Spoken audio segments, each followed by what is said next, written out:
नमस्कार, news India देख रहे हैं आप और मैं आपके साथ तरन्नुम जहां शेख। बांग्लादेश में अल्पसंख्यक हिंदुओं के खिलाफ हिंसा थमने का नाम नहीं ले रही। एक बार फिर से इंसानियत को शर्मसार करने वाली तस्वीर सामने आई है, जहां आधी रात को सोते हुए हिंदू परिवारों के घर को आग के हवाले कर दिया गया। इतना ही नहीं, बाहर से दरवाजे को बंद कर दिया गया ताकि अंदर मौजूद लोग जिंदा जल जाए। ये खौफनाक वारदात बांग्लादेश के पिरोजपुर जिले से सामने आई है, जहां साहब परिवार की पूरी जिंदगी पल भर में राख बन गई। रिपोर्ट दिखाते हैं।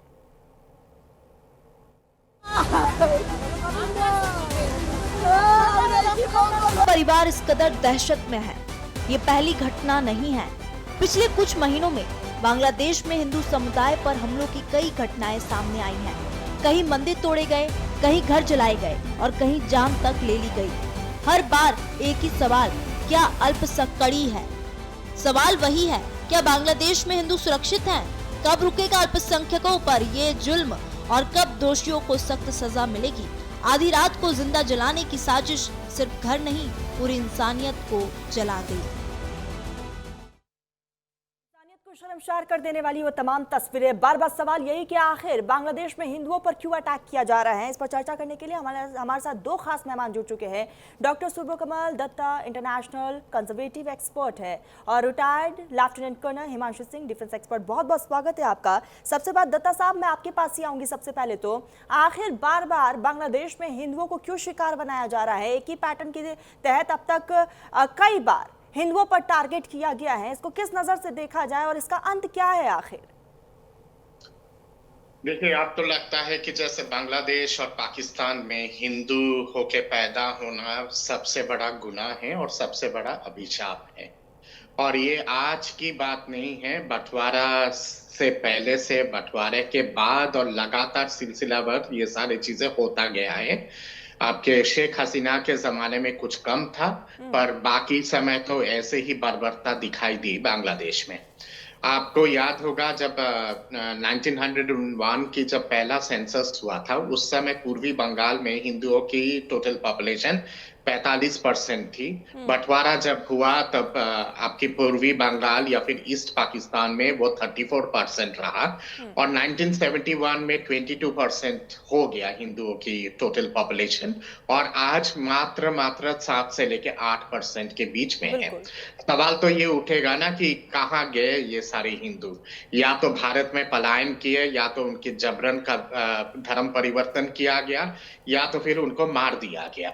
जिस तरह की बर्बरता हो रही है, और मोहम्मद यूनिस की सरकार में, मैं तो मोहम्मद यूनिस को एक अंतर्राष्ट्रीय आतंकवादी मानता हूं।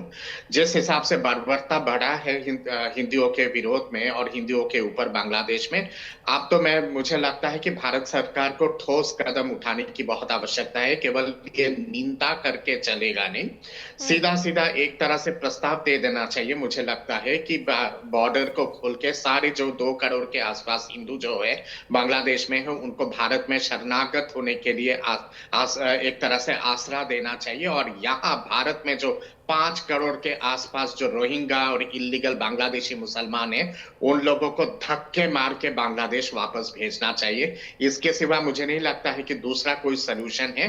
या तो फिर भारत सरकार जैसे 71 में हस्तक्षेप किए थे भारत के सेना को भेज के, उसी तरह से हस्तक्षेप करने की आवश्यकता है। जैसा कि आपने जिक्र किया कि जो रोहिंग्या है उनको भेज देना चाहिए, वहां से हिंदू जो है उनको हिंदुस्तान में लाना चाहिए। आपको नहीं लगता कि इससे और भी ज्यादा माहौल खराब हो जाएगा इंटरनेशनल मंच पर? नहीं, क्योंकि जब सारेआम नरसंहार हो रहा है और जब सारेआम जेनोसाइड हो रहा है, तो संयुक्त राष्ट्र के कानून भी कहता है कि जिस देश में शरण मिल सकता है उस देश में ऐसे लोगों को शरण दे देनी चाहिए और संयुक्त राष्ट्र की पूरी सहानुभूति रहती है और हस्तक्षेप रहता है। इस पे तो कहीं ना कहीं पे आपके जेनेवा कन्वेंशन, मॉन्ट्रियल डिक्लेरेशन और उसके साथ साथ जो आपका बैंकॉक कन्वेंशन है, उसके माध्यम से बांग्लादेश की सिचुएशन को ठीक करते करते कहीं हिंदुस्तान का सिचुएशन खराब ना हो जाए, वो भी एक बहुत बड़ा सवाल है। हिमांशु जी, मैं आपके पास आऊंगी। 30 सेकंड्स और दे दीजिएगा। यहाँ पे दूसरी बात ये आती है कि ये लगातार चिकन नेक की बात कर रहे हैं। या तो भारत अगर इस तरह का कदम, अगर हिंदुओं को यहाँ पे शरण देने का कदम अगर फिलहाल अगर नहीं उठा सकती है, तो 71 में जिस तरह से हस्तक्षेप किया था भारत ने, और उस तरह से हस्तक्षेप करके ये चटगांव वाला जो इलाका है और आपका रंगपुर का जो इलाका है, दोनों को तोड़ के भारत में मिला लेना चाहिए, और वहां पे कहीं ना कहीं पे एक बफर स्टेट के हिसाब से तैयार करना चाहिए, जहां पे हिंदू, बौद्ध, क्रिश्चियन, ईसाई ये सब के सब शरणागत होकर रह सके, और बांग्लादेश में बाकी तालिबानी जितने हैं वो सब बाकी जगह पे बांग्लादेश में। हिमांशु जी, मैं आपके पास ही आऊंगी। जो हिंदू वहां पर रह रहे हैं वो कह रहे हैं कि प्लीज सेव हिंदू इन बांग्लादेश। आप समझ सकते हैं वहां पर हालात क्या होगा। क्या आप दत्ता साहब के बात से इत्तेफाक रखती हैं? और सवाल ये भी है कि क्या वाकई बांग्लादेश अब पाकिस्तान की राह पर चल पड़ा है? नमस्कार तबस्सुम, जय हिंद। देखिए, मैं कुछ हद तक इनसे सहमत हूँ, लेकिन पूरी तरह से मैं इनसे सहमत नहीं हूँ। बांग्लादेश एक संप्रभु देश है और भारत का उसमें इस तरीके से हस्तक्षेप करना, शायद सरकार इस पे अपनी तरफ से कोई मंत्रणा कर रही होगी, लेकिन मुझे लगता है कि हम उनको डिक्टेट नहीं कर सकते हैं। लेकिन हैविंग सेड दैट, मैं ये कहूंगी कि देखिए, ये जो पूरा सिस्टम अभी इस समय बांग्लादेश में हमें देखने को मिल रहा है, ये स्ट्रक्चरल क्राइसिस है। सच स्ट्रक्चरल क्राइसिस मैं इसको क्यों कह रही हूँ कि इसमें सबसे बड़ी चीज है आइडियोलॉजिकल फैक्टर। कि जब 1971 में बांग्लादेश बना था तो वो एक सेकुलर राष्ट्र था, और जो पिछले 20 सालों में हमने वहां पर जिस तरह की गिरावट देखी है, वो निश्चित ही बहुत ही हमारे लिए चिंताजनक है।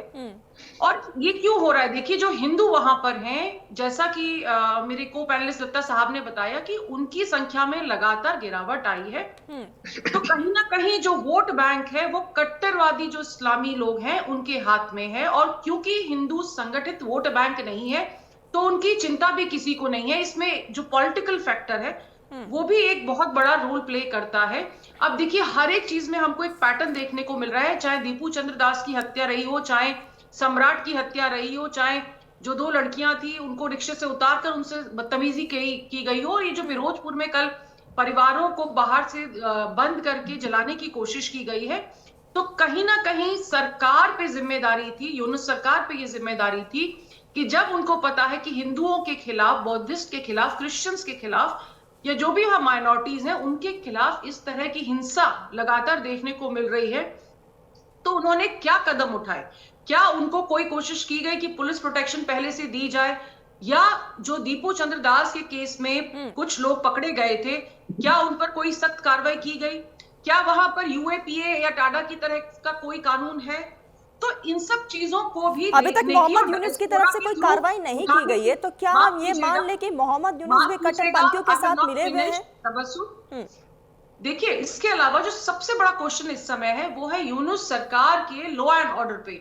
आप एक तरफ देश में चुनाव कराना चाह रहे हैं, दूसरी तरफ आप राजनीतिक हत्याएं करा रहे हैं और माइनॉरिटीज पे हिंसा करा रहे हैं, तो कहीं ना कहीं भारत से ज्यादा इस समय इंटरनेशनल प्रेशर की जरूरत है बांग्लादेश पे, क्योंकि ऐसे हालात में free and fair inclusive election होना वहां पे संभव ही नहीं है।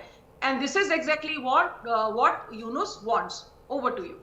ठीक, दत्ता साहब, मैं आपके पास ही आऊंगी, क्योंकि यूनुस सरकार की तरफ से कोई ठोस कदम उठाया नहीं गया है और बांग्लादेश में बिल्कुल वही स्थिति है जो हमने पाकिस्तान में देखा। क्या लगता है कि मोहम्मद यूनुस भी कट्टरपंथियों के साथ मिल गए हैं और इसीलिए हालात बद से बदतर होते जा रहे हैं, हिंदू भी सेफ नहीं है? कट्टरपंथियों के साथ मिलने की सवाल कहाँ आती है? मोहम्मद यूनुस तो भेड़ी, एक तरह से वुल्फ इन शीप स्किन है, वो तो शुरू से ही कट्टर रहा है, और जिस तरह का प्लान करके वो बांग्लादेश में आया और उसके बाद लगातार जो छूट उन्होंने दिया, कहीं ना कहीं पे वो दर्शाता है कि उनकी मानसिकता क्या है। बांग्लादेश बेशक शुरुआत में एक सेकुलर राष्ट्र होके पैदा हुआ था। मुजीबुर रहमान को बुरी तरह से बर्बरतापूर्ण मारा गया 1974 में, और उसके बाद से जनरल इरशाद से लेके आपका जियाउल हक से लेके खालिदा जिया से लेके तमाम जितने सारे शासक रहे, सारे शासक ने कहीं ना कहीं पे शरिया कानून को आगे बढ़ाया है और कहीं ना कहीं पे कट्टरपंथियों को आगे बढ़ाया है। हम लोग शेख हसीना की गुणगान गाते हैं, पर शेख हसीना जब प्रधानमंत्री थी उस दौरान ही बांग्लादेश को एक तरह से थियोक्रेटिक स्टेट के तरफ तब्दील किया गया था। Islam was made the state religion of Bangladesh under the tenure of Sheikh Hasina. तो ये कह देना कि शेख हसीना भी बहुत उदार थी, ये बेवकूफी वाली बात होगी। आपको याद होगा शेख हसीना के दौरान आपके 2023 2024 में दुर्गा मंडपों पे जिस तरह से आक्रमण किया गया था, वो भी दर्शाता है कि बांग्लादेश केवल शुरुआती 3-4 साल जब तक मुजीबुर जिंदा थे तब तक वो सेकुलर था। उसके बाद से वो हमेशा से कट्टर थियोक्रेटिक स्टेट के हिसाब से रहा, या फिर वहां का प्रशासन ने थियोक्रेसी को हमेशा कहीं ना कहीं पे बढ़ावा दिया है। और इसीलिए बिल्कुल बिल्कुल दत्ता साहब, और चीजें जब इसीलिए तक हम वहाँ पर बदलती तस्वीरों को देख रहे हैं कि किस तरीके से माइनॉरिटीज को टारगेट किया जा रहा है। हिमांशु जी और दत्ता जी, आप दोनों ही बने रहिएगा, मैं आऊंगी आपके पास।